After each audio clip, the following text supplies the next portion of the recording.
अकोला जिल्ह्यातल्या बाळापूर तालुक्यातल्या बाखराबाद इथं शेतीच्या वादातून एकाच कुटुंबातल्या चौघांची हत्या करण्यात आली आहे।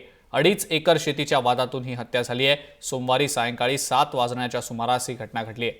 विश्वनाथ बळीराम माळी, राजेश भगवंतराव माळी, योगेश भगवंतराव माळी आणि वनमाला विश्वनाथ माळी यांची हत्या झाली आहे। 1998 मध्ये गजानन माळी यांचं शेत भगवंत माळी यांनी खरेदी केलं होतं, मात्र त्यानंतर गजानन माळी यांनी ताबा द्यायला टाळाटाळ केली, त्यामुळे प्रकरण न्यायप्रविष्ट होतं। उच्च न्यायालयानं भगवंत माळी यांच्या बाजूने निकाल दिला। याचा राग मनात ठेवून गजानन माळी यांच्या कुटुंबातल्या तिघांनी हा हल्ला केला।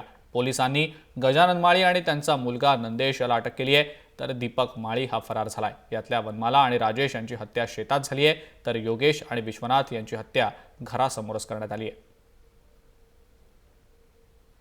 इथे आज संध्याकाळी शेतीचे वादावरून फॅमिलीचा वाद आहे, त्यामध्ये 4 लोकांचा मर्डर झालेला आहे आणि त्यापैकी म्हणजे जे आरोपी आहेत त्यापैकी 2 आपल्या ताब्यात आहेत।